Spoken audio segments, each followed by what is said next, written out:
Good morning बच्चों। आज जो है हम केमिस्ट्री का जो दूसरा पार्ट है वो स्टार्ट करने जा रहे हैं। जीओसी। जीओसी का मतलब तो मैंने आप लोगों को समझा ही दिया था, general organic chemistry.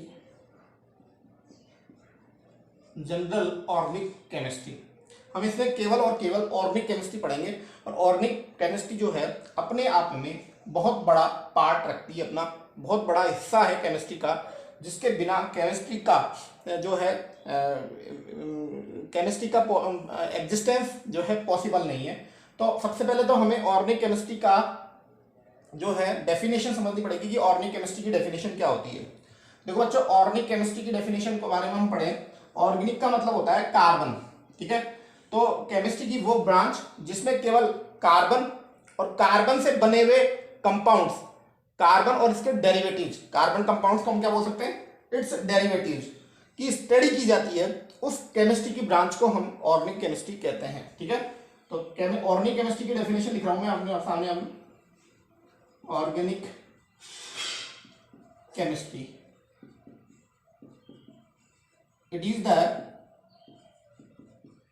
is the branch of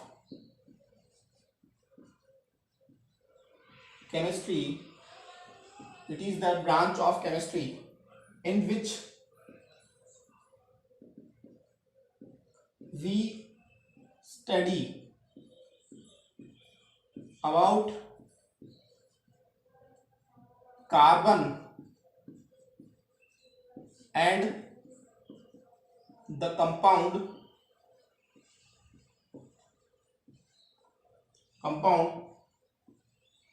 which are formed by carbon. It is the branch of the chemistry in which we study about the carbon and the compound which are formed by the carbon. इन compounds को हम carbon derivatives भी बोल सकते हैं, carbon derivative. These compounds are known as carbon derivative. तो chemistry की वो ब्रांच जिसके अंदर कार्बन का और कार्बन से बने कंपाउंड, जिनको हम कार्बन डेरिवेटिव भी बोलते हैं, उनकी स्टडी की जाती है। This branch is known as organic chemistry, ठीक है। और अब हम जो है जनरल ऑर्गेनिक केमिस्ट्री को स्टार्ट कर रहे हैं, ठीक है। तो आप लोगों को पहले मैं कार्बन की महिमा आपके सामने गाने जा रहा हूं, तो वो आप कार्बन देखो, कार्बन की महिमा, ठीक है, यानी property of carbon.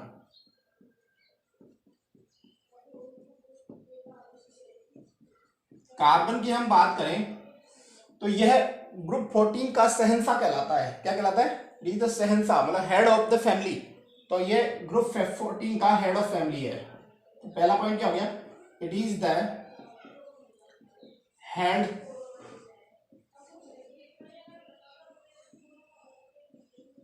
Head of family of group 14। Group 14 का जो है हेड है ये, मतलब वहां उन ग्रुप 14 का नेतृत्व करता है, सेनापति है ये वहां का, ग्रुप 14 का, ठीक है। दूसरा पॉइंट है atomic number of carbon. Carbon का जो एटॉमिक नंबर होता है वो आप लोगों को सबको पता है कितना होता है? 6 होता है। Third point, atomic number of carbon is 6। Third point है द इलेक्ट्रॉनिक कॉन्फ़िगरेशन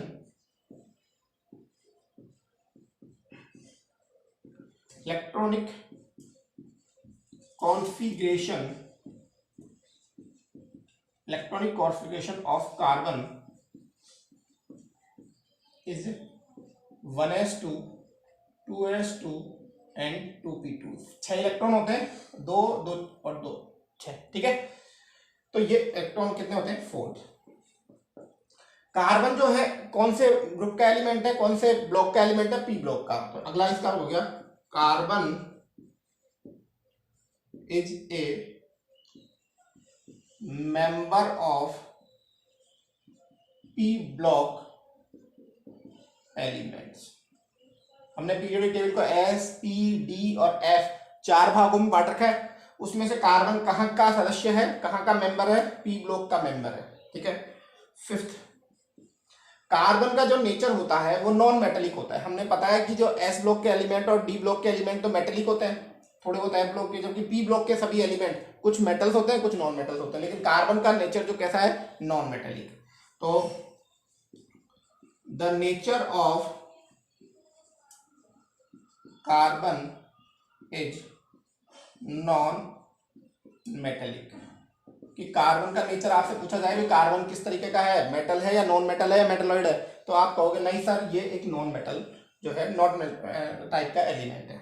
6 पॉइंट है कि कार्बन जो होता है उसकी आउटर शेल का इलेक्ट्रॉनिक कॉन्फ़िगरेशन क्या होता है, द आउटर शेल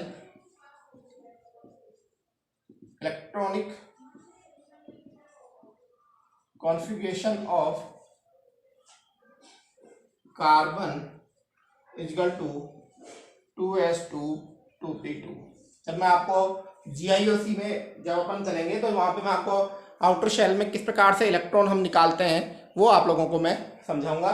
तो आउटर शेल का इलेक्ट्रॉनिक कॉन्फ़िगरेशन कितना है, 2s2 2p2, मतलब total number of outer shell में कितने इलेक्ट्रॉन होते हैं, कार्बन के 4। ये मैं सिखाऊंगा आप लोगों को जब GIOC में एटॉमिक स्ट्रक्चर पे आप रेडॉक्स खत्म होने के बाद में जो पढ़ेंगे ना अपन, तो वहां पे मैं आप लोगों के सामने डिस्कस करूंगा। तो एक बार इन पॉइंट को देख लीजिए कि हेड है तो 14 फैमिली का, इसका एटॉमिक नंबर 6 है, इसका electronic configuration 1s2 2s2 2p6 है, कार्बन जो है पी ब्लॉक का एलिमेंट है, the nature of the carbon non metallic है, और आउटर शेल में जो इलेक्ट्रॉन है इसके टोटल कितने होते हैं, 4 होते हैं। तो ये पॉइंट्स आप लोगों को ध्यान रखने हैं। 7th वाला पॉइंट है, क्योंकि हम ऑर्गेनिक केमिस्ट्री पढ़ना जा रहे हैं तो ऑर्गेनिक मतलब कार्बन, तो हमें कार्बन की महिमा तो पता होनी चाहिए कि कार्बन इतना बड़ा महान इंसान है, इतना बड़ा महान एलिमेंट है, तो उसमें क्या क्या प्रॉपर्टीज है। जैसे हम मान लो रावण की स्टडी करते हैं, तो रावण की स्टडी करते हैं तो हमको पता होना चाहिए रावण की क्या क्या तो स्ट्रेंथ थी और क्या क्या वीकनेस थी, तभी तो हम रावण के बारे में सब कुछ जान पाएंगे। तो वैसे ही हम कार्बनिक केमिस्ट्री पढ़ रहे हैं, ऑर्गेनिक केमिस्ट्री पढ़ रहे हैं, तो हमें कार्बन की पूरी ऊपर नीचे सारी अप एंड डाउन सारी चीजें जो है हमें पता होनी चाहिए। तो 7th वाला पॉइंट जो है हमारा कि कार्बन में एक प्रॉपर्टी पाई जाती है जिसको कहते हैं कैटेनेशन। ठीक है, कैटेनेशन का मतलब है कार्बन अपने ही साथ के एलिमेंट से जुड़ जुड़ के बहुत लंबी सारी चेन बना लेता है। This property is known as carbon. तो the carbon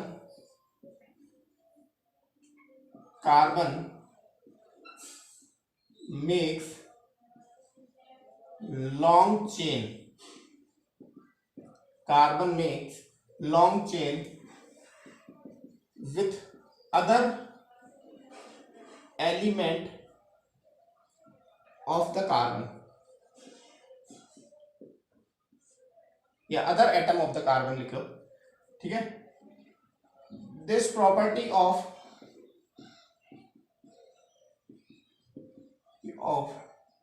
carbon is known as catenation। इस प्रॉपर्टी को हम क्या कहते हैं बच्चों, कैटेनेशन। आप लोगों ने 10th क्लास में भी इस चीज को पढ़ा होगा। ठीक है, तो ये कुछ मेरे पास में मुख्य इंपॉर्टेंट बातें थी या प्रॉपर्टी थी कार्बन की जो मैं आपके सामने रखी। ठीक है, इन प्रॉपर्टीज की हेल्प से हम कार्बन की स्टडी करेंगे। ठीक है, अब हम बात करते हैं कि chemical bonding in carbon, chemical bonding in carbon. Next topic हमारा आ जाएगा दूसरा topic, chemical bonding in carbon. कि कार्बन में केमिकल बॉन्डिंग किस प्रकार से होती है। आप लोगों को मैंने बताया कि आउटर शेल इलेक्ट्रॉनिक कॉन्फ़िगरेशन जो होता है, आउटर शेल इलेक्ट्रॉनिक कॉन्फ़िगरेशन जो होता है कार्बन का वो होता है 2s2 2p2। ठीक है, आप लोग जो 10th क्लास में जो पढ़ते थे, ये मैं सिखाऊंगा आपको 2s2 2p2 कैसे है। तो 10th क्लास में जो आप इलेक्ट्रॉनिक कॉन्फ़िगरेशन पढ़ते थे कार्बन का, वो इस प्रकार से लिखते थे 2 और 4। तो इनर शेल में तो इसके 2 इलेक्ट्रॉन होते हैं और 4 जो है इसके आउटर शेल में होते हैं। इसका मतलब है कार्बन के पास में कितने इलेक्ट्रॉन होते हैं आउटर शेल में, 4 इलेक्ट्रॉन्स होते हैं। अब आप लोगों को जब मैं केमिकल बॉन्डिंग पढ़ाऊंगा तो मैं आप लोगों को ये बताऊंगा कि क्यों कोई एलिमेंट बॉन्ड बनाता है। कोई भी एलिमेंट बॉन्ड इसलिए बनाता है क्योंकि वो नेचर में स्टेबल होना चाहता है।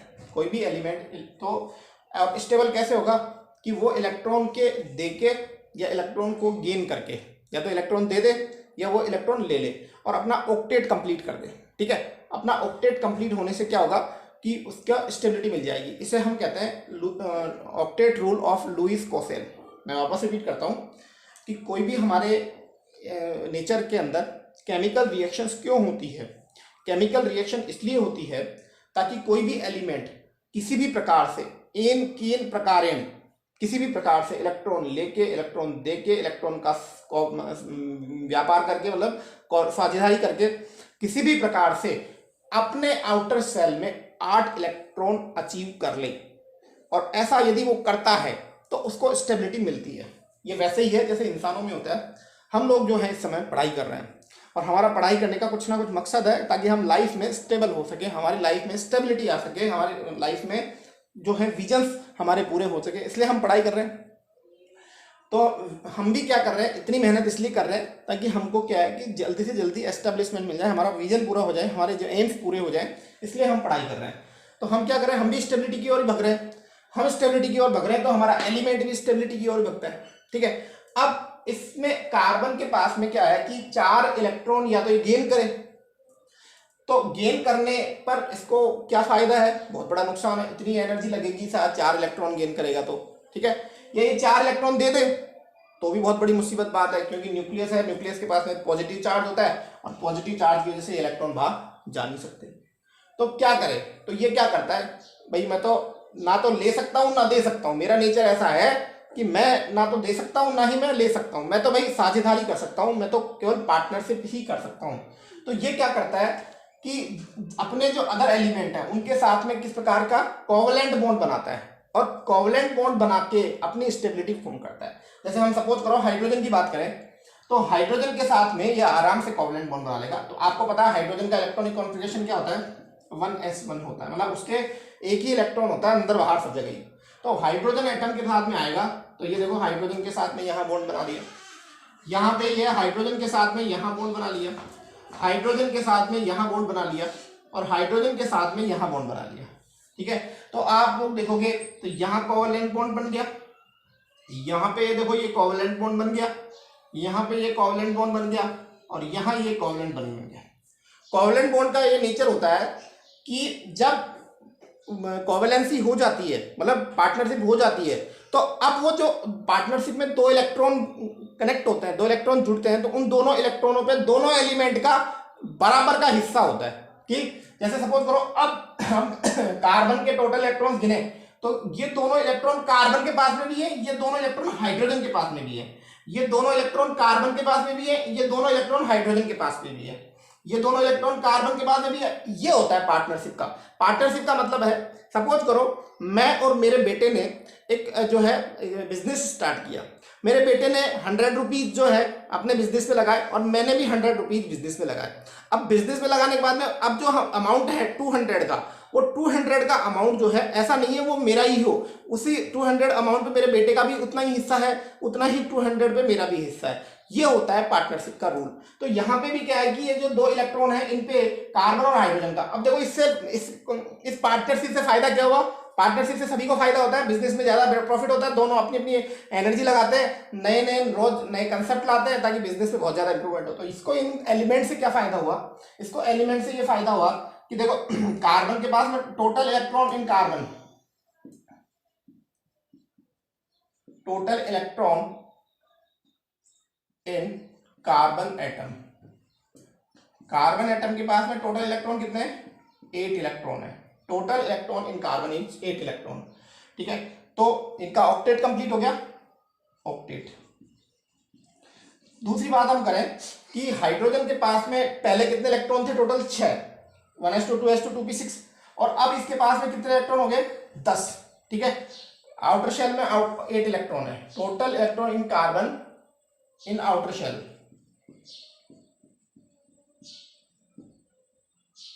ठीक है, और कार्बन के पास में टोटल इलेक्ट्रॉन कितने हैं, total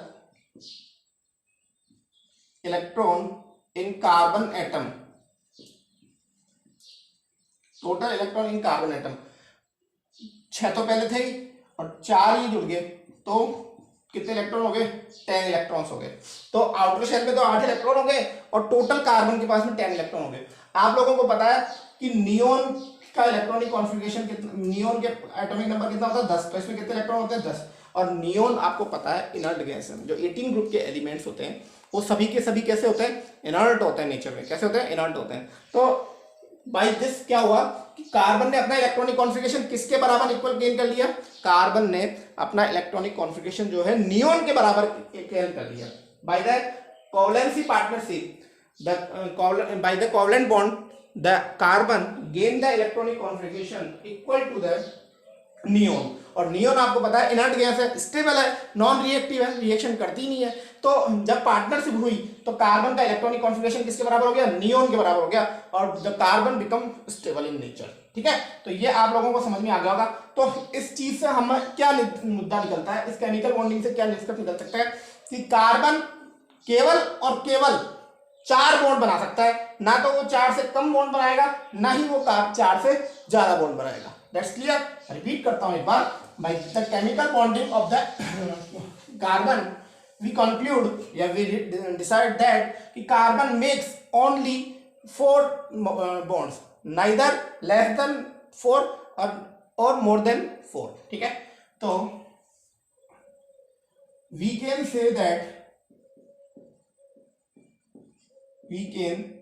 that carbon makes 4 bond,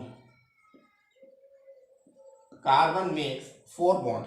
ठीक है, ना तो 4 से ज्यादा, ठीक है, not makes bond more than 4,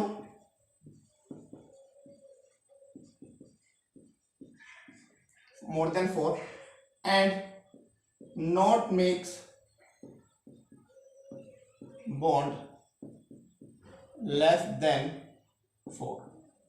ठीक है, जब कार्बन के 4 बॉन्ड होंगे तभी वो जो है कार्बन है, अदरवाइज वो आपका गलत है। अब मैं जैसे आपको यहाँ पे स्ट्रक्चर दे रहा हूं,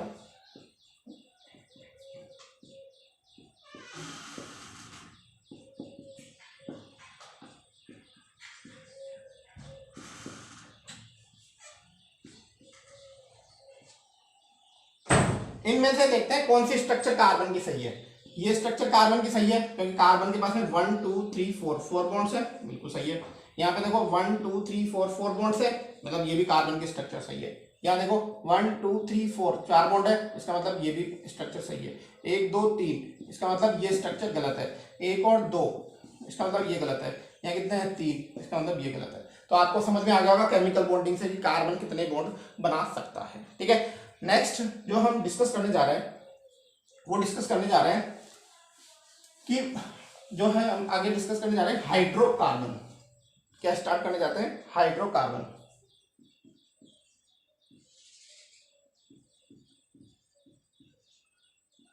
अगला टॉपिक है हमारे पास में हाइड्रोकार्बन। तो पहले तो हाइड्रोकार्बन होते क्या हैं? तो हाइड्रोकार्बन क्या होते हैं? हाइड्रोकार्बन वो कंपाउंड होते हैं जो कंपाउंड्स कार्बन और हाइड्रोजन के कॉम्बिनेशन से मिलकर बने होते हैं, उन कंपाउंड्स को हम क्या कहते हैं? हाइड्रोकार्बन कहते हैं। तो डेफिनेशन इसकी हो जाएगी, those compounds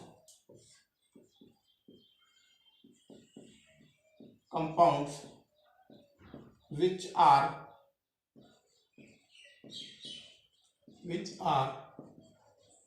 made by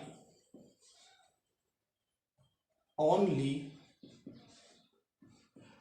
carbon atom and hydrogen atom. ऐसे कंपाउंड जो केवल कार्बन एटम और हाइड्रोजन एटम से बनते हैं, those compounds which are made by only carbon atom and hydrogen, these compounds are known as hydrocarbon. तो hydrocarbon जो होते हैं वो ऐसे कंपाउंड होते हैं जो कि या तो कार्बन और एटम से बने हो या हाइड्रोजन एटम दोनों से मिलकर बने हो। इनके अलावा कोई अदर एटम नहीं होता है। हाइड्रोकार्बन में केवल कार्बन और हाइड्रोजन ही होते हैं, इसलिए इनको हाइड्रोकार्बन बोलते हैं। और कार्बन की ये टेंडेंसी है कि वो हाइड्रोजन से इजीली रिएक्शन कर लेता है, दोनों के नेचर एक जैसे होने की वजह से, लोगों दोनों के नेचर्स में काफ़ी सिमिलरिटी होने की वजह से कार्बन और हाइड्रोजन जो है इजीली रिएक्शन कर सकते हैं और बहुत सारे हाइड्रोकार्बन बना सकते हैं। तो अगला पॉइंट मैं लिख सकता हूँ, the nature of carbon and hydrogen, the nature of carbon and hydrogen is similar. The nature of carbon and hydrogen is similar for the chemical combination. So they can react easily. Carbon और hydrogen का nature similar होने की वजह से, ठीक है, chemical combination for the chemical combination के point of view से देखें तो दोनों का नेचर बहुत इजी है, तो वो दोनों आराम से रिएक्शन कर लेते हैं और हाइड्रोकार्बन बहुत सारे बनाते हैं। ठीक है, अब हम जो है क्लासिफिकेशन पढ़ेंगे हाइड्रोकार्बन का क्लासिफिकेशन, कि हमने हाइड्रोकार्बन को दो भागों में बांटा है। देखो, क्लासिफिकेशन ऑफ द हाइड्रोकार्बन, अगला टॉपिक हमारे पास होगा क्लासिफिकेशन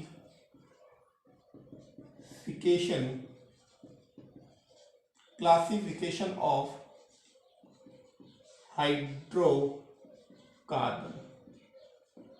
हाइड्रोकार्बन का क्लासिफिकेशन। देखो, हाइड्रोकार्बन्स को हमने जो है दो पार्ट में डिवाइड किया है।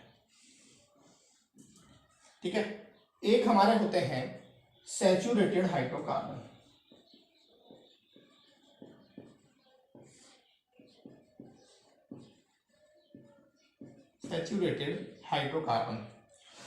और दूसरे हमारे पास में होते हैं unsaturated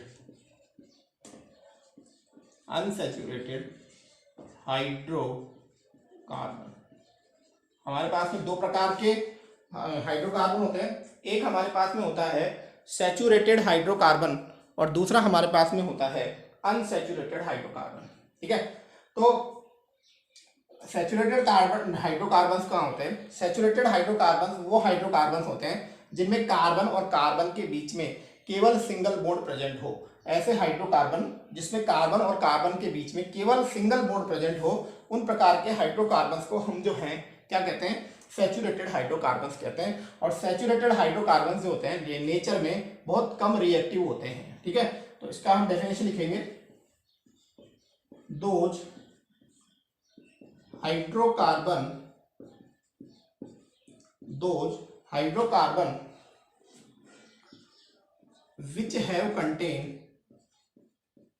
which have contain single bond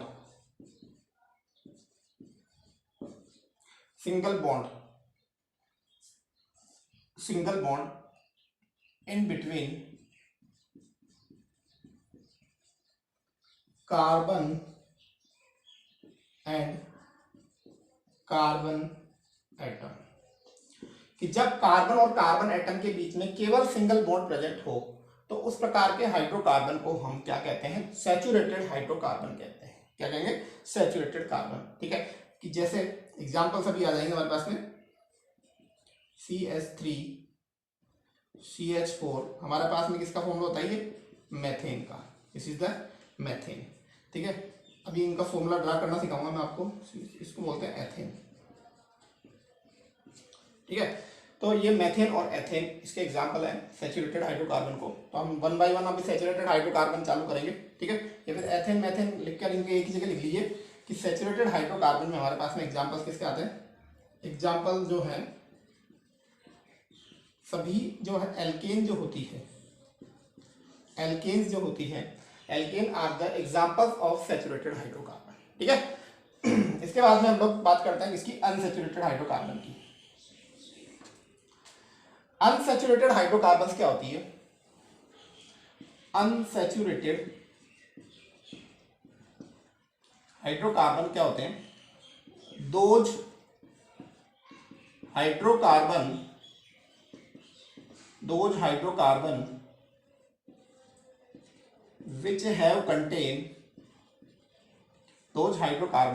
which have contained double bond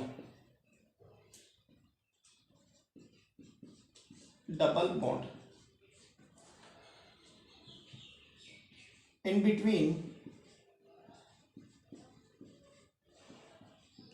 carbon and carbon atom, कि ऐसे हाइड्रोकार्बन जिनमें कार्बन और कार्बन के बीच में क्या पाया जाए? डबल बॉन्ड पाया जाए। ठीक है, ऐसे हाइड्रोकार्बन क्या कहलाते हैं? Those hydrocarbon is known as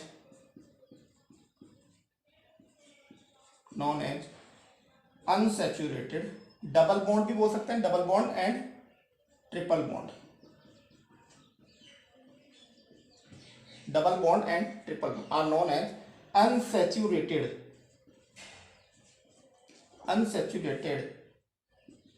hydrocarbon. उन्हें हम क्या कहते हैं? अनसैचुरेटेड हाइड्रोकार्बन, कि जिनके अंदर जो है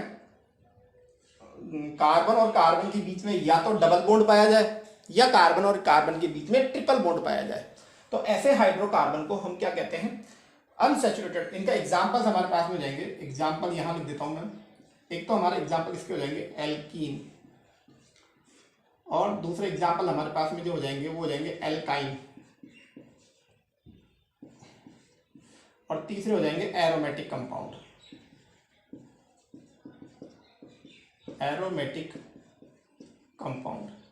तो ये हमारे पास में क्लासिफिकेशन हो गया कि हमने हाइड्रोकार्बन्स को दो भागों में बांटा है, एक तो सैचुरेटेड हाइड्रोकार्बन और दूसरा हमारे पास में होता है अनसैचुरेटेड हाइड्रोकार्बन।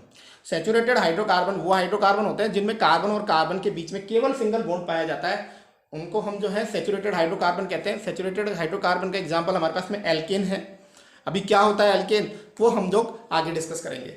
और उसके बाद में अनसैचुरेटेड हाइड्रोकार्बन, ऐसे हाइड्रोकार्बन जिनके बीच में डबल बॉन्ड या ट्रिपल बॉन्ड पाया जाता है, ऐसे हाइड्रोकार्बन जिनके बीच में डबल बॉन्ड या ट्रिपल बॉन्ड पाया जाता है, ऐसे हाइड्रोकार्बन को हम अनसैचुरेटेड हाइड्रोकार्बन कहते हैं। इनके एग्जाम्पल है हमारे पास में alkene, alkyne and aromatic compound जो है हमारे अनसैचुरेटेड हाइड्रोकार्बन के अंतर्गत आते हैं। अब मैं एल्केन को स्टार्ट करने से पहले मैं आपको type of bond and hybridisation के बारे में आप लोगों को थोड़ा सा एक्सप्लेन करूंगा। हाइब्रिडाइजेशन क्या होता है केमिकल बॉन्डिंग में पढ़ेंगे, नॉलेज में। फिलहाल एक वर्ड याद रखें, हाइब्रिडाइजेशन। ठीक है, हमारे ऑर्गेनिक केमिस्ट्री में बेसिकली 3 प्रकार के हाइब्रिडाइजेशन पढ़े जाते हैं, sp3, sp2 and sp।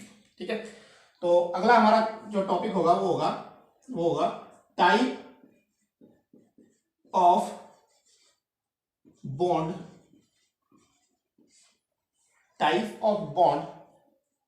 And type of hybridisation. Type of bond and type of hybridisation. ठीक है, देखो बच्चों, यदि हमारे कार्बन और कार्बन के बीच में सिंगल बॉन्ड प्रेजेंट है, कार्बन और कार्बन के बीच में क्या है? सिंगल बॉन्ड प्रेजेंट है। यहां पे कौन सा बॉन्ड है? सिंगल। तो every and each single bond is known as sigma bond. ठीक है, तो जो एकल से जितने भी सिग्मा बॉन्ड दिख रहे हैं आप लोगों को, इसके अंदर मैंने 3 में से कार्बन की वैलेंसी कितनी हो सकती है? 4, मतलब कार्बन 4 बॉन्ड बना सकता है। तो जहां भी आपको सिंगल बॉन्ड दिख रहा है किसी भी हाइड्रोकार्बन में, जहां भी आपको सिंगल बॉन्ड दिख रहा है, तो उसमें आप लोग जो है उसका जो बॉन्ड होगा वो हमेशा सिग्मा होगा। ठीक है, तो मैं यहां लिख सकता हूं इन एनी ऑर्गेनिक compound,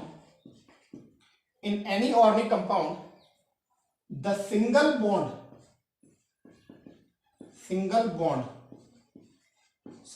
को हम इस लाइन से रिप्रेजेंट करते हैं। Single bond is also known as known as sigma bond. Single bond को हम क्या कहते हैं, सिग्मा बॉन्ड कहते हैं। ठीक है, तो ये हमारे सिग्मा बॉन्ड है। तो अब इसमें हम total number of sigma bond की मैं आप लोगों से कहूँ भाई टोटल सिग्मा बॉन्ड कितना है, तो देखो 1 2 3 4 5 6 एंड 7।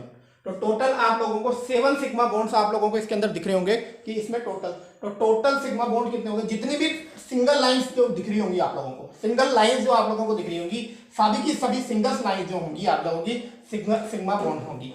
तो यहां total number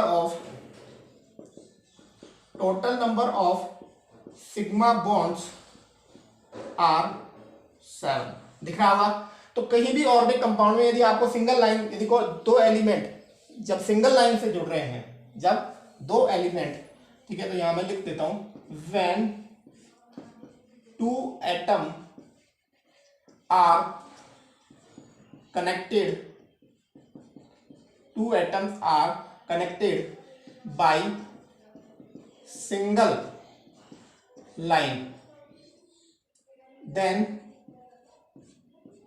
this bond is known as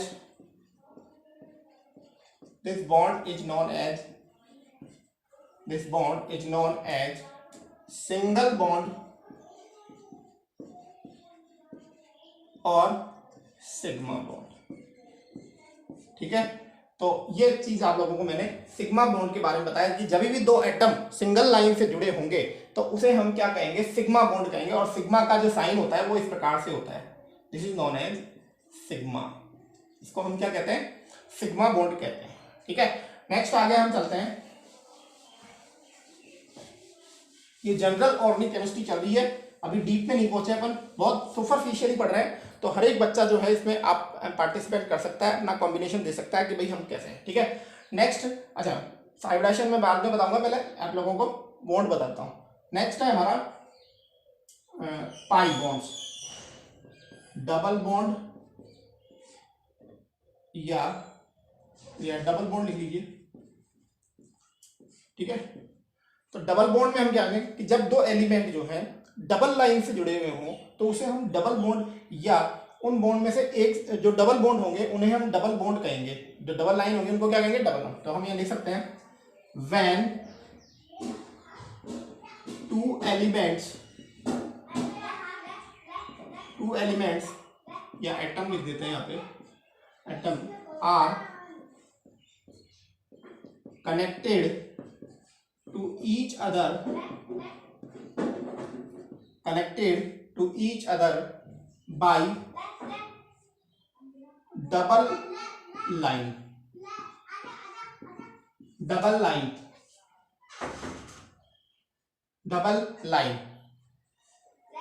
then this bond is known as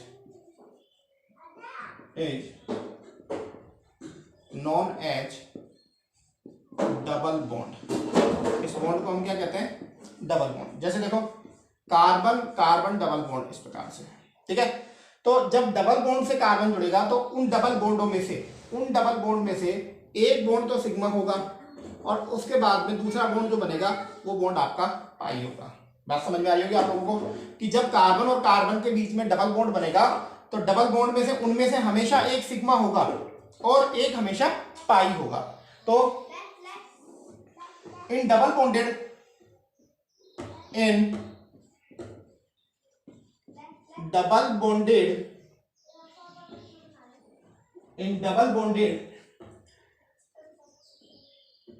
carbon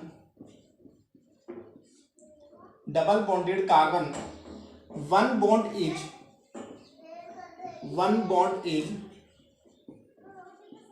sigma bond,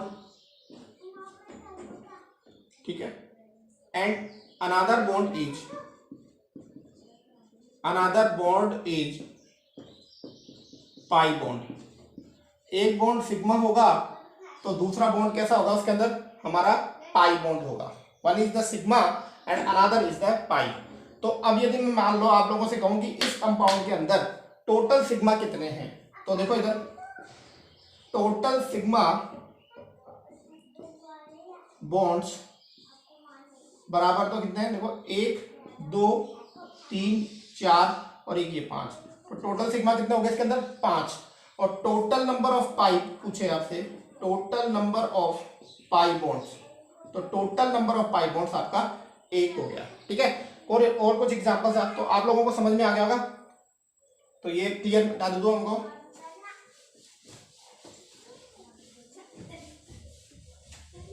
कुछ एग्जांपल्स देख लेते हैं अपन, देखो इस प्रकार से।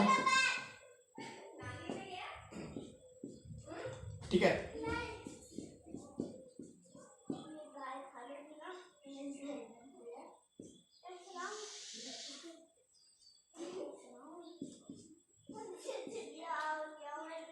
ये आपके पास में एग्जांपल है कि इसमें ये फिर ऐसे कर लीजिए, इस प्रकार से कर लीजिए कि आपको इसमें बताना है टोटल नंबर ऑफ सिग्मा और टोटल नंबर। देखो हमारे कार्बन की 4 वैलेंसी है क्या, 1 2 3 4, 1 2 3 4, 1 2 3 4, सबकी 4 वैलेंसी है। अब हमको इसमें टोटल नंबर ऑफ सिग्मा देखना है, total number of sigma bond. तो देखो सिग्मा 1 2 3 4 5 6 और 7, टोटल सिग्मा जो है इसके अंदर 7 है। पाई कितने हैं, 1 2 और 3 है, ये ऊपर वाले पाई है। ठीक है, तो total number of pi bonds are 3। तो इस कंपाउंड में टोटल नंबर ऑफ जो पाई बॉन्ड्स हैं वो आप लोगों के कितने हैं इसके अंदर, टोटल पाई बॉन्ड्स जो है 3 पाई बॉन्ड है इसके अंदर। ठीक है, तो ये चीज क्लियर हो गई। थर्ड है हमारे पास में type of triple bonds, triple bond, कि जब कोई दो एलिमेंट हैं 3 लाइन से आपस में कनेक्टेड होते हैं, when 2 elements are connected to each other by 3 hard lines, then this bond is known as triple bond. जब कहीं भी 3 बॉन्ड होंगे कार्बन और कार्बन के या किसी भी एटम के बीच में 3 ट्रिपल बॉन्ड होंगे, तो उनमें से हमेशा एक सिग्मा होगा और 2 पाई होंगे। मैं रिपीट करता हूं एक बार, when 2 elements are connected to each other by the triple bond, when 2 elements are connected by the triple bond, then in 3 of all bonds one is the sigma and 2 another bond is the pi bonds। तो देखिए इधर, when 2 atoms are connected to each other, when 2 atoms are connected to each other by triple line या 3 lines, 3 line, then this bond is known as, this bond is known as triple bond, this bond is known as triple bond. इस bond को हम क्या कहते हैं, इस bond को हम ट्रिपल बॉन्ड कहते हैं। ठीक है, in triple bonds, in triple bond one bond is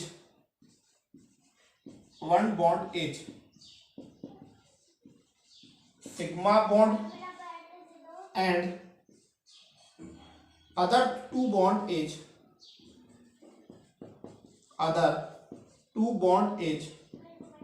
pi bond, और जो अन्य 2 बॉन्ड हैं वो क्या होंगे, पाई बॉन्ड होंगे। ठीक है, तो अब इनको समझते हैं कि जब 2 एटम जो है 3 लाइन से जुड़े होते हैं तब उन एटम उनको हम क्या कहते हैं, उनको हम कहते हैं ट्रिपल बॉन्ड कहते हैं। और ट्रिपल बॉन्ड में से एक हमेशा सिग्मा होगा और बाकी जो 2 बचे हैं वो क्या होंगे, पाई होंगे। एग्जांपल से क्लियर करते हैं इस चीज को। देखिए यहाँ पे कार्बन और कार्बन के बीच में ट्रिपल बॉन्ड प्रेजेंट है। कितने बॉन्ड में, ट्रिपल लाइन प्रेजेंट है, 1 2 3 ट्रिपल लाइन। तो अब यहाँ पे हम बात करें तो ये एक बॉन्ड जो होगा वो कैसा होगा, सिग्मा, बाकी ये बॉन्ड कैसा होगा, पाई, और ये कैसा होगा, पाई। ठीक है, और ये कैसा हो गया, सिग्मा, और ये कैसा हो गया, सिग्मा। तो टोटल नंबर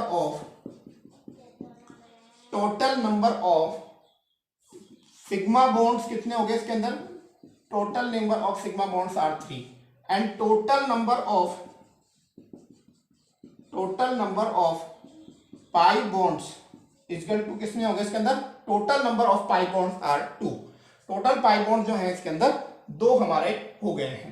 तो ये आप लोगों के पास में सिग्मा और पाई बॉन्ड्स कैलकुलेट करने को आ गया। हमारी बुक्स में कुछ एक्सरसाइज भी दे रखी है, मैं आपको पिक भेज दूंगा आप लोगों को यदि सॉल्व करना है तो सिग्मा और पाई बॉन्ड्स कैलकुलेट करने की। अब टाइप ऑफ बॉन्ड्स हमको समझ में आ गए। सिग्मा बॉन्ड कब होंगे, जब कार्बन कार्बन के बीच में सिग्मा होगा तो हमेशा सिग्मा ही होगा। कार्बन कार्बन के डबल होगा तो उनमें से एक सिग्मा और एक पाई होगा। कार्बन और कार्बन के बीच में तीन होगा तो उनमें से एक सिग्मा और 2 पाई बॉन्ड एग्जिस्ट करेंगे उसके अंदर, ठीक है। अब इसके बाद में हम आगे चलते हैं टाइप ऑफ हाइब्रिडाइजेशन। अभी हाइब्रिडाइजेशन वर्ड को आप लोग याद रखेंगे क्योंकि हाइब्रिडाइजेशन में आप लोगों को केमिकल बॉन्डिंग जब जीआईओसी में पढ़ाऊंगा तो वहां पे आपको हाइब्रिडाइजेशन की पूरी डिटेल क्या होता है, कि क्या इसका मीनिंग होता है, कैसे ये होता है, ये सब चीजें हमारी इनऑर्गेनिक केमिस्ट्री की बात है। हमें जो है 3 प्रकार के हाइब्रिडाइजेशन जो है ऑर्गेनिक में पढ़ने हैं, ठीक है। In our organic chemistry,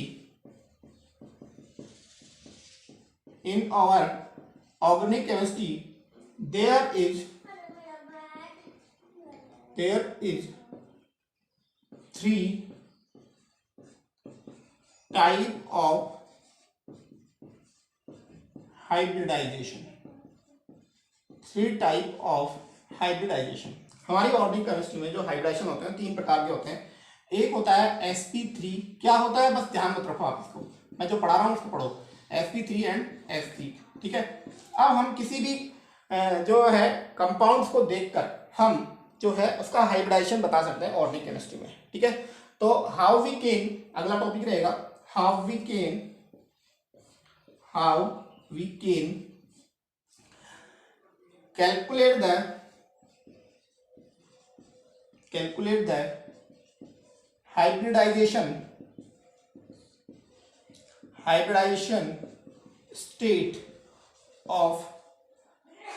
state of atom in organic compound। हम ऑर्गेनिक कंपाउंड की हाइब्रिडाइजेशन स्टेट कैसे निकाल सकते हैं, तो उसके लिए मेरे पास में एक फॉर्मूला है केमिस्ट्री का। तो हाइब्रिडाइजेशन ऑफ, या फॉर्मूला देख लेता हूं मैं, hybridization state of atom, hybridization state of atom equal to the hybridization state of the atom is equal to the sp3 minus number of pi bonds। sp3 minus number of pi bonds। इस फॉर्मूले के से हम किसी भी organic compounds का hybridization calculate कर सकते हैं। Hybridize state of the atom equal to क्या हो जाएगा हमारा, sp3 minus number of pi bonds. तो देखिए ऐसे कुछ एग्जांपल्स लेता हूं मैं आप लोगों के सामने, तो आप लोगों के जो है हमारे पास में हाइब्रिडाइजेशन स्टेट भी आना शुरू हो जाएंगी। देखिए यहां पे मैं कुछ कंपाउंड लिख रहा हूं और उनकी हम हाइब्रिडाइजेशन, जैसे हमें इसकी हाइब्रिडाइजेशन स्टेट निकालनी है, ठीक है। यहाँ पे हाइड्रोजन एटम जुड़े हुए हैं इसके, ठीक है। What is the hybridization state of carbon और कार्बन, ठीक है। कार्बन की निकालते हैं अपन, तो sp3 minus number of pi bonds, तो पाई बॉन्ड्स तो 0 है, तो sp3 माइनस 0, तो हमारा आंसर क्या आ जाएगा sp3। मतलब इस कार्बन का हाइब्रिडाइजेशन भी sp3 है और इस कार्बन, दोनों ही कार्बन का हाइब्रिडाइजेशन जो है हमारे पास में क्या हो गया sp3 है, ठीक है। अब नेक्स्ट थोड़ा डिफिकल्ट एग्जांपल की तरफ चलता हूं मैं आपके सामने। C डबल बॉन्ड C, ठीक है, 4 बॉन्ड बन रहे हैं। अब मुझे इस कार्बन का हाइब्रिडाइजेशन स्टेट चाहिए, तो sp3 minus number of pi bonds कितने हैं, ये सिग्मा है, एक पाई है, तो sp3 माइनस 1, तो क्या हो गया sp2 हाइब्रिडाइजेशन हो गया। तो इस कार्बन का हाइब्रिडाइजेशन क्या हो गया sp2, और यहां इसका निकालोगे तो sp3 माइनस नंबर एक पाई बॉन्ड है इसके पास भी, तो यहां भी इसका हाइब्रिडाइजेशन क्या हो गया sp2 हाइब्रिडाइजेशन हो गया, ठीक है। अब थोड़ा एक बड़ा एग्जांपल लेता हूं मैं आपके सामने। देखिए CH2 double bond CH, single bond CH, double bond, ऐसे सीधा बॉन्ड लिख देता हूं मैं, C double bond C double bond C double bond C, C double bond, C double bond, C, कुछ ऐसा ही एग्जाम्पल है हमारे पास में, ठीक है।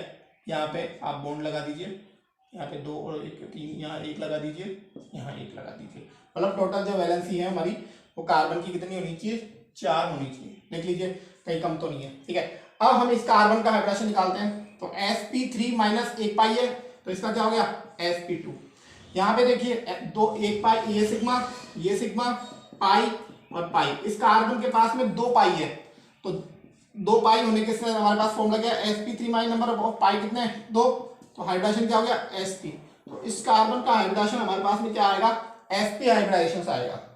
यहाँ पे देखिए इस कार्बन में ये सिग्मा, ये पाई और ये पाई हाइब्रिड हो गया हमारे पास में, तो इस कार्बन का हाइब्रिडेशन हमारे पास में क्या आ जाएगा,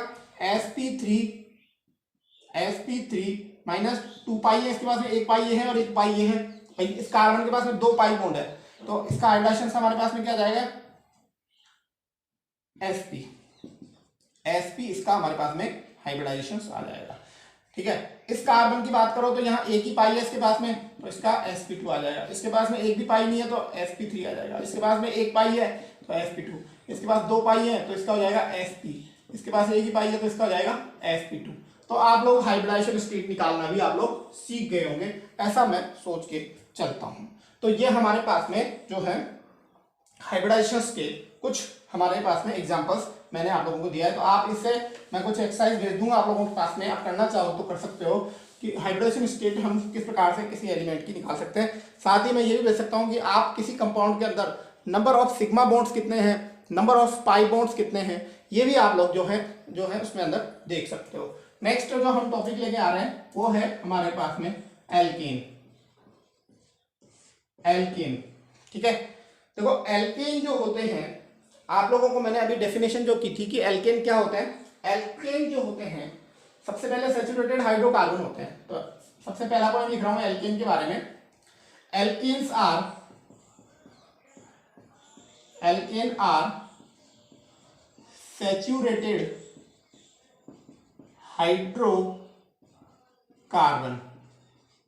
एल्केन जो होते हैं हमारे पास में ऐसे हाइड्रोकार्बन होते हैं जो कि कैसे होते हैं, सैचुरेटेड हाइड्रोकार्बन होते हैं, ठीक है। और एल्केन में कभी भी कोई पाई बॉन्ड नहीं होता है, तो in alkane there are no pi bond is exist, कोई भी पाई बॉन्ड नहीं होता है। All bonds in alkane, all bonds are in alkane single bond, single, सभी के सभी बॉन्ड जो होते हैं वो कैसे बॉन्ड होते हैं बच्चे, सभी के सभी जो होते हैं वो सिंगल बॉन्ड होते हैं, एकल बंध होते हैं, ठीक है। यानी सभी के सभी कैसे होते हैं, सिग्मा बॉन्ड होते हैं, ठीक है। दूसरा पॉइंट, पहला तो एल्केन सैचुरेटेड है, ठीक है। थर्ड पॉइंट है इसके अंदर, एल्केन का हमेशा हाइब्रिडेशन जो है हमेशा sp3 होगा, क्योंकि हमारा हाइब्रिडेशन निकालने का फॉर्मूला है sp3 minus number of pi bonds, ठीक है। तो अगला हमारे पास में हो गया alkane always contain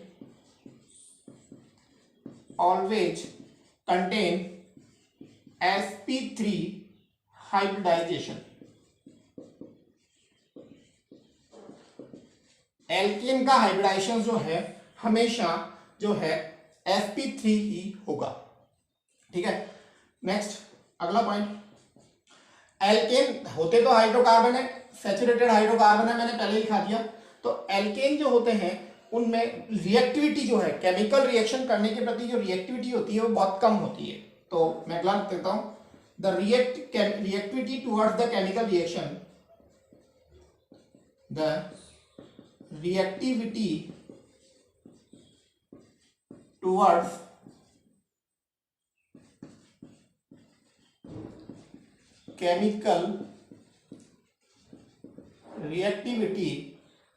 chemical reaction of alkane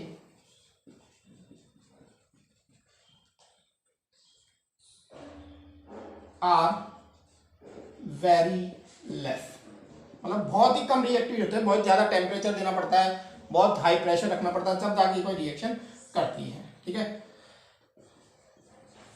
हमारे जितने भी पेट्रोकेमिकल्स होते हैं उनमें एल्केन्स पाई जाती है। ऐसा नहीं है एल्केन नहीं पाई जाती, बट एल्केन्स जो है ज़्यादा पाई जाती है। जैसे आप लोगों को पता है कि जो हमारे पास में नेचुरल गैस होती है, सीएनजी होती है, उसमें क्या होता है, मीथेन होता है। ठीक है, तो all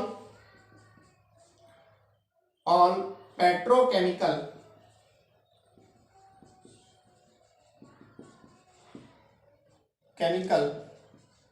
substance all petrochemical substance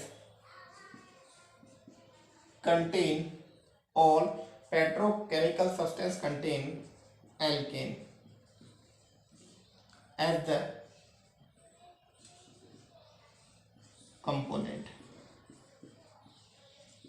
वो कंपोनेंट्स के फॉर्म में जो है हमारे पास में क्या रखते हैं, वो एल्केन रखते हैं। ठीक है, तो मैं एक बार रिवाइज करता हूँ। एल्केन सभी के सभी क्या है, सैचुरेटेड है, इनमें कोई भी पाई बॉन्ड नहीं पाया जाता है, सारे के सारे सिग्मा बॉन्ड होते हैं। इनका हाइब्रिडाइजेशन जो है हमेशा क्या होता है, sp3 होता है। इनकी रिएक्टिविटी जो होती है बहुत कम होती है। क्यों? क्योंकि हमेशा आप लोगों को एक चीज में बताना भूल गया, वो भी मैं उसके अंदर आप मेंशन कर देना कि सिग्मा बॉन्ड जो होते हैं बहुत ज्यादा स्ट्रॉन्ग होते हैं और पाई बॉन्ड जो होते हैं वो वीक नेचर के होते हैं। तो एक पॉइंट मैं उसमें लिख लेना, आप नोट कर देना, मैं लिख देता हूँ।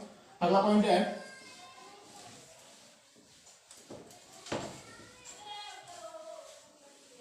है कि एल्केन्स जो होते हैं, we know that sigma bond are very strong than pi bonds। Sigma bond जो है पाई बॉन्ड के कंपैरिजन में बहुत ज्यादा स्ट्रॉन्ग है। ठीक है, तो यदि केमिकल रिएक्शन होगी तो पाई बॉन्ड पे होगी, लेकिन इसमें क्या है कि सारे बॉन्ड सिग्मा पाए जाते हैं और इस सिग्मा बॉन्ड के पाए जाने की वजह से, ठीक है, सिग्मा बॉन्ड बहुत ज्यादा स्ट्रॉन्ग होते हैं। तो due to the presence of the sigma bond alkanes are very less reactive in nature. तो हम क्या लिख सकते हैं, due to the presence of all sigma bond alkane are very less reactive। सारे के सारे सिग्मा बॉन्ड पाए जाने की वजह से एल्केन जो होती है वो बहुत ज्यादा रिएक्टिव नहीं होती है, बहुत कम रिएक्टिव होती है। ठीक है, एक अगला पॉइंट है, इसी में एल्केन में लिख रहा हूं मैं आपके सामने। सिग्मा और पाई बॉन्ड में से आपको पूछा जाएगा कि कौन सा बॉन्ड तो मजबूत है, कौन सा कमजोर है, तो आप कहोगे कि सिग्मा बॉन्ड तो हमारा जो है मजबूत होता है और पाई बॉन्ड जो होता है हमारा वीक होता है। ठीक है, इसके बाद में हम जो डिस्कस कर रहे हैं, एल्केन को एक दूसरे नाम से भी पुकारा जाता है और वो नाम है पैराफिन्स। तो अगला पॉइंट है, alkane are also known as alkane are also known as paraffins। alkane are also known as paraffins। क्यों कहते हैं इसको paraffins?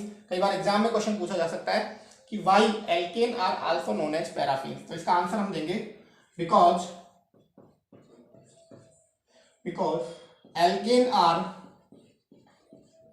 alkanes are very less reactive। alkanes are very less reactive towards the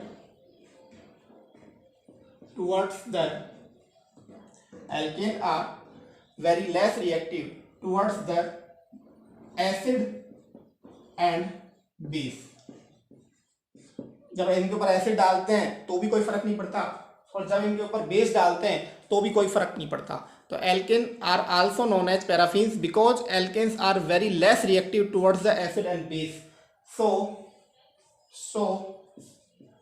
alkene are known as paraffin, इसलिए इनको हम क्या कहते हैं, पैराफिन्स हम इनको कहते हैं। ठीक है, आगे हमारे पास में जो है अगली बात आ रही है एल्केन के बारे में, जनरल फॉर्मूला। तो अगला पॉइंट आप एल्केन में नोट करोगे, एल्केन ही चल रहा है अपना अभी तक। The general formula of alkane, general formula of alkane equal to CnH2n+2। ठीक है, एल्केन का जनरल फॉर्मूला जो है क्या होगा, CnH2n+2। Here n equal to number of carbon atom. तो जहां कार्बन की संख्या है वहां n का नाम लिख लो। सपोज करो, suppose I want to form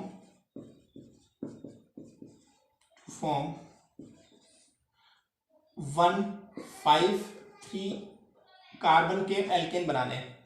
तो इन 1 कार्बन के एल्केन में n बराबर क्या हो गया 1, तो C की जगह 1 पर लिखना जरूरी नहीं है। H और 2 इंटू n की जगह क्या लिखोगे 2 इंटू 1, तो H बराबर क्या हो गया 2 इंटू 1, या C 1 हो गया, और इसमें क्या जोड़ दोगे आप 2, तो आप पास में देखो क्या हो गया C, हाइड्रोजन 2 तो ये हो गया 2, तो CH4, तो 1 कार्बन की एल्केन बन के आ गई। अब मुझे 5 कार्बन की एल्केन बनानी है सपोज करो, तो n की जगह क्या रख दूंगा, n बराबर क्या हो गया 5, तो यहाँ क्या हो गया C5, H 2 इंटू 5 प्लस 2, तो C5H10, और इसमें 2 और जोड़ दोगे तो क्या हो जाएगा H12, तो C5H12। इसी प्रकार से मुझे 3 कार्बन का एल्केन बनाना है, तो C3H2 इंटू 3 प्लस 2। ठीक है, तो देखो C3H6 प्लस 2, तो C3H8 हमारा फॉर्मूला हो गया। तो इस फॉर्मूले से हम कोई भी कार्बन की एल्केन हम ड्रा कर सकते हैं। ठीक है, अब इसके बाद में हम लोग बात करते हैं जनरल फॉर्मूला हमारा एल्केन का जो है आप लोगों को आ गया है। ठीक है, अब जो है मैं आप लोगों को डिस्कस करना चाह रहा हूं कि हमारे जो एल्केन्स में जो गणित यूज होती है, केमिस्ट्री में जो गणित होती है, उस गणित के न्यूमेरिकल नंबर जो होते हैं उनको किस प्रकार से लिखते हैं। तो न्यूमेरिकल या numbers in chemistry, number in chemistry, chemistry में नंबर को हम कैसे दिखाते हैं। यदि आपके पास में 1 कार्बन है तो आप उस 1 कार्बन को किस प्रकार से इंडिकेट करोगे, मैथ से। यदि आपके पास में 2 कार्बन है तो आप उसको किससे करोगे, एच से। यदि आपके पास 3 कार्बन है तो आप उसको किससे यूज करोगे, प्रोप से। यदि आपके पास 4 कार्बन है तो आप इसको किससे यूज करोगे, ब्यूट से। 5 कार्बन है तो आप इसको किससे यूज करोगे, पेंट से। 6 कार्बन है तो इसको किससे करोगे, हेप्ट से। 7 कार्बन है, सॉरी हेक्स, हेप्ट, इसको सेप्ट भी बोल सकते हैं, हेप्ट या सेप्ट। 8 कार्बन है तो आप उसको किससे करोगे, ऑक्ट से। 9 है तो उसको करोगे नॉन से, और 10 है तो उसको कैसे करोगे, डेक से। ठीक है, 11 है तो उसको क्या करोगे, अनडेका, अनडेका। 12 है तो उसे क्या लिखोगे, डोडेका।